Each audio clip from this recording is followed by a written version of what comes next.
আমাদের সনাতন ধর্মে দীক্ষার পরে নাম পরিবর্তন করে কিনা? করে। শ্রীকৃষ্ণ চৈতন্য মহাপ্রভু ডাক নাম ছিল নিমাই, দীক্ষার পরে শ্রীকৃষ্ণ চৈতন্য নাকি? আচ্ছা, স্বামী বিবেকানন্দ বীর সন্ন্যাসী।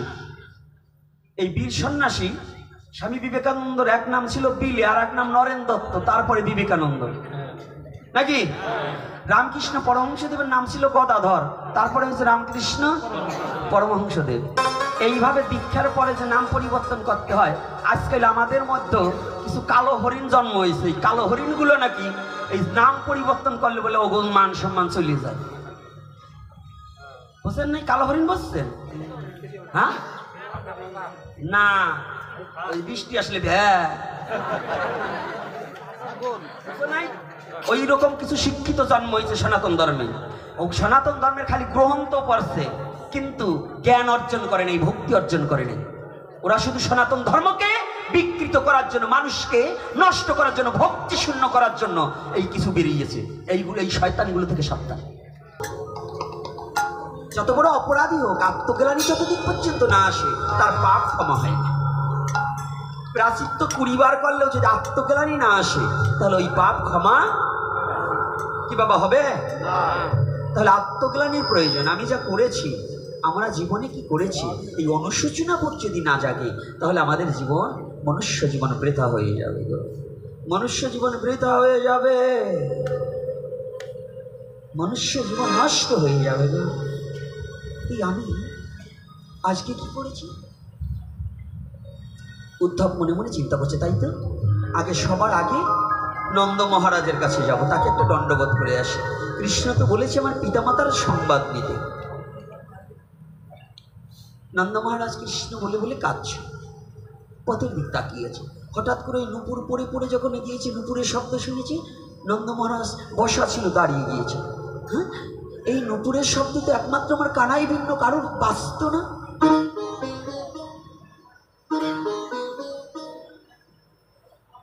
কানাই ভিন্ন তো এই নুপুরের ধ্বনি আর কারো পায়ে ছিল না।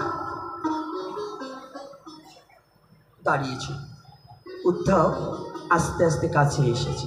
তো ওই যে মুকুট পরা, সমস্ত কৃষ্ণের পোশাক পরা, কৃষ্ণের প্রসাদীয় দ্রব্য, আর দেখতে ঠিক কৃষ্ণের মতো। তো উদ্ধব যখনই গিয়েছে, নন্দ মহারাজ ভাবছে আমার কানাই বুঝি আবার ফিরে এসেছে।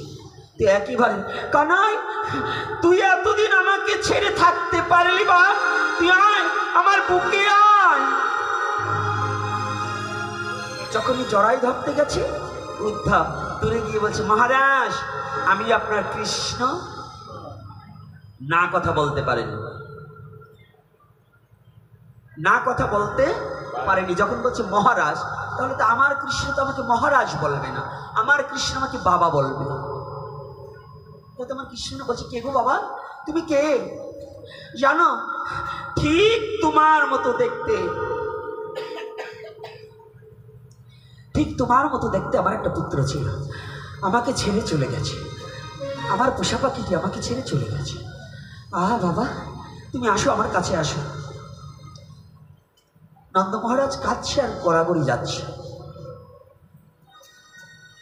উদ্ধব টেনে তুলেছে, মহারাজ আরে দাঁড়ান, কি আপনি কার জন্য কাঁদছেন? বলছি, কেন? আমার পুত্রের জন্য কাঁদছি, আমার কানাইয়ের জন্য কাঁদছি।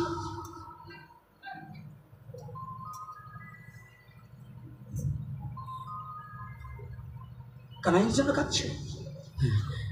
ওটা তো আপনার ছেলে নয়। কথাটা একটু এখানে, একটু কথাটা অনুভূতির জগতে দিতে হবে। বলছে কানাই তো আপনার ছেলে নয়। কি কারেন্ট আসছে?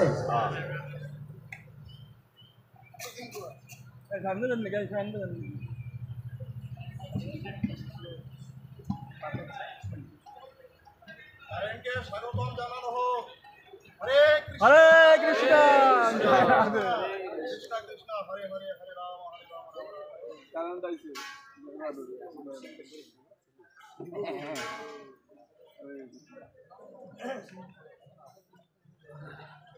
জয় শ্রী রাধে। এইবার নন্দ মহারাজ বলছে, তাহলে কৃষ্ণ আমার ছেলে না? কে?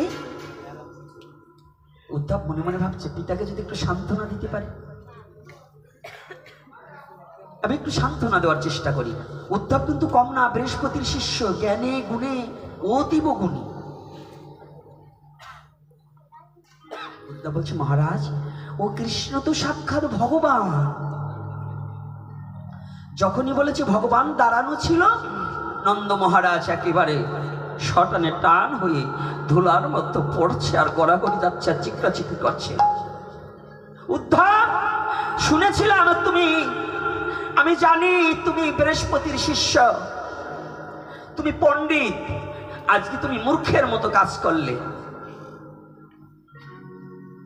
জানো, তুমি বলছো এই কৃষ্ণ আমার পুত্র নয়। যদি তোমার কথা সত্য হয়, ওই কৃষ্ণ যদি ভগবান হয়, তাহলে তুমি আমার কাটা ঘায়ে লবণের ছিটে দিলে। কারণ একে তো আমি পুত্র হারাসো, আর ওই কৃষ্ণ যদি ভগবান হয়, আমি যে জীবনে ভগবানকেও হারিয়ে ফেলেছি।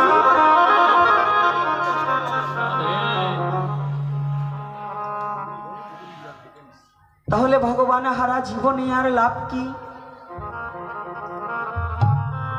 আমি ওই যমুনার জলে গিয়ে প্রাণে বিসর্জন করব। যে জীবনে ভগবানকে হারাতে হয়,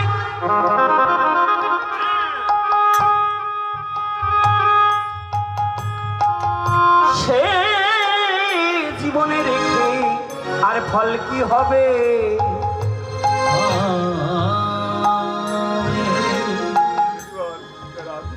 লাভ কি? এই যে আমরা যারা এসেছি, মনুষ্যকুলে যদি ভগবত ভজন না করতে পারি, শুধু হিংসা, আমাদের এখন বর্তমান হিংসাটা চলছে, ভক্তি শূন্য হয়ে যাচ্ছে, হিংসার লেজ গজিয়েছে। যতদিন পর্যন্ত হিংসার লেজ না কাটা হবে, ততদিন পর্যন্ত আপনি মানুষ হতে পারবেন না। আগে একটা শুদ্ধ মানুষ হওয়ার চেষ্টা করুন, সাধু হতে হবে না, ধার্মিক হতে হবে না। আমার দাদুগুরু 108 দিনকরি মহারাজ বলেছিলেন, আগে ভক্ত হওয়ার চেষ্টার চেয়ে আগে ভদ্র হওয়ার চেষ্টা করো। আগে ভক্ত হতে চেষ্টা করো না, আগে কি হবে? ভদ্র হতে হবে। তাহলে ভদ্রটা কি?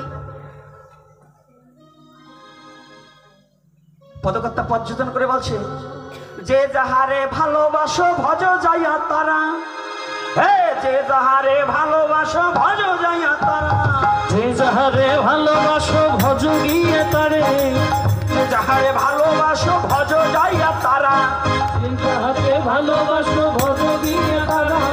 আমার কিন্তু ভালো লাগে শশী নন্দন গোরা, আর আমার কিন্তু ভালো লাগে শশী নন্দন গোরা, বলি আমার কিন্তু ভালো লাগে শশী নন্দন গোরা, বলি আমার কিন্তু ভালো লাগে শশী নন্দন গোরা।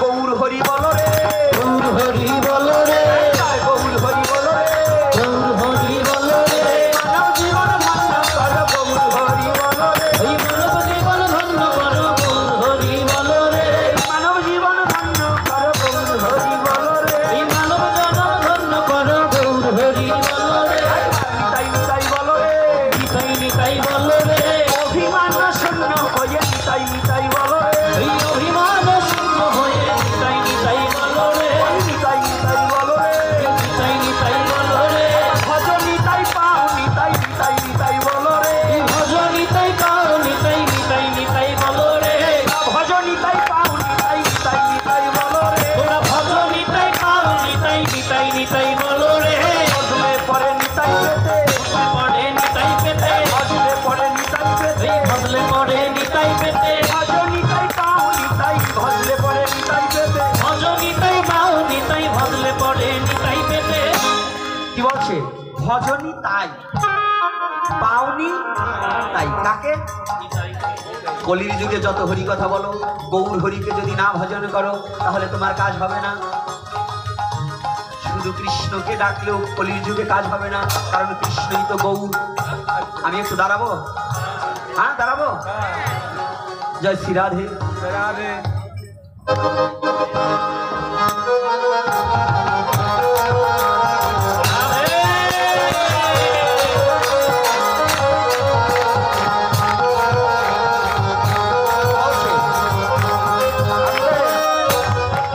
কি বলছে? ভজ নিতাই, ভজলে পরে নিতাই পেতে। নিতাইকে নিত্য যোগানন্দ, তার নাম নিত্যানন্দ। নিত্যানন্দকে শঙ্কর্ষণ বলদেব, বলদেব নাকি?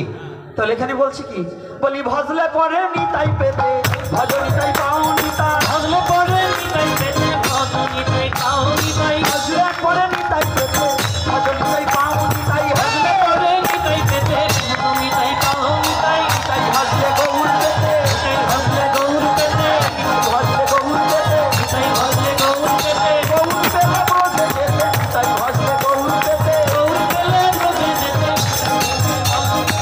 গৌর পেলে ব্রজে যেতে, নিতাই ভজলে গৌর পেতে, ভজলে পরে ব্রজে যেতে, নিতাই ভজলে গৌর পেতে, ভজ নিতাই পাও নিতাই, ভজ নিতাই পাও নিতাই, ভজ নিতাই পাও নিতাই। ভজ নিতাই পাও নিতাই। দাঁড়াও, নিতাই ভজলে কাকে পেবে? গৌরকে। আর গৌর পেলে ব্রজে যাবে, তাই না? এই যে যারা তীর্থ পর্যটনে যাবে না, আগে নবদ্বীপে না গেলে, বৃন্দাবনে আগে গেলে তার তীর্থ দর্শন পূর্ণ হবে না।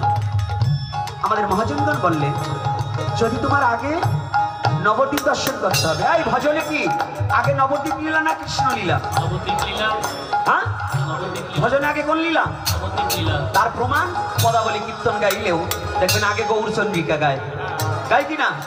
তাহলে ওখানে কি বুঝিয়ে দিলেন? বলি ভজলে পরে নিতাই পেতে, ভজ নিতাই পাও নিতাই, ভজলে পরে নিতাই পেতে, ভজ নিতাই পাও নিতাই, ভজ নিতাই পাও নিতাই, ভজ নিতাই পাও নিতাই, নিতাই ভজলে গৌর পেতে, ভজ নিতাই পাও নিতাই, ভজলে পরে গৌর পেতে, ভজ নিতাই পাও নিতাই, গৌর পেলে ব্রজে যেতে, ভজ নিতাই পাও নিতাই, ব্রজে যেতে, ভজ নিতাই পাও নিতাই, যেতে গেলে রাধা কৃষ্ণ পেতে, ভজ নিতাই পাও নিতাই, ভজ নিতাই পাও নিতাই, যেতে গেলে রাধা কৃষ্ণ পেতে, ভজ নিতাই পাও নিতাই। ভজ নিতাই পাও নিতাই। আমি রোগী, আমি রোগী, আর ভালো দিব্যি ভালো দুটিয়ে, তাও কি গাই,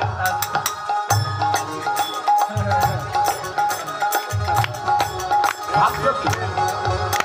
হ্যাঁ, তাহলে আমাদের কি ব্রজে গেলে কি পাবো?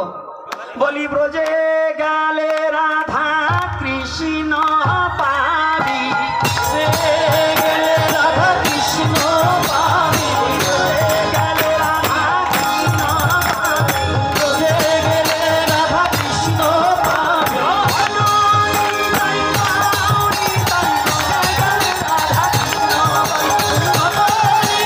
পাও নিতাই, তাহলে খালি কি বলছে? ওখানে যান। এইবার নন্দ মহারাজ বলছে, কি বলছে? উদ্ধব, তুমি বালকের চেয়েও ছোট মনা, বালকের যে বুদ্ধি আছে তোমার সে বুদ্ধি নাই। কি করে জানেন? এ কথা আমি বলি নাই, শাস্ত্রে বলছে বালকের চেয়েও, অর্থাৎ পণ্ডিত হলেই বাচলতা স্বভাব যায় না। কি যায়? প্রত্যেককে নরনারী, কোন আমরা সনাতনী, মতুয়া হোক, গৌর ভক্ত, কৃষ্ণ ভক্ত হোক, আমরা সনাতনী, সবাই সবাই যেন প্রীতির বন্ধনে থাকি। ওই শয়তানগুলোর কথায় যেন আমরা দলাদলি না করি।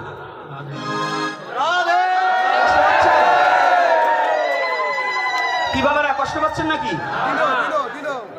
কি আমরা সনাতন, আমার গুরুচাঁদ ঠাকুর সনাতনকে বাদ দিয়ে চলেনি, আমার হরিচাঁদ ঠাকুর সনাতনকে বাদ দিয়ে চলেনি। আমার গুরুচাঁদ ঠাকুর, ওই যে আমরা এক গ্রুপে বের করছি, নমশূদ্র জাতির জন্য কান্ডারি গুরুচাঁদ। আরে মূর্খ, কোন মহাপুরুষ, কোন ভগবান এক জাতির জন্য আসে না, পৃথিবীর সবার জন্য আসে, পৃথিবীর সবার জন্য আসে। ওইখান পুঁতি পইরে পণ্ডিত সাজো, হ্যাঁ, ওইখান পুঁতি পইরে পণ্ডিত সাজো, ভক্তির লেশ নাই। এটা স্ট্যাটাস দেশে। আমার ছোটবেলার ডাক নাম ছিল শরৎ, তা আমার জন্মমাটির পদবী হলো সরকার। আমি যাতে নমর ছেলে না, ওই মুসির ছেলেই ওই। এই পণ্ডিতগুলোর কি বোধগম্য নাই? ও কি শাস্ত্র পড়ে নাই যে মহাপুরুষ নয়?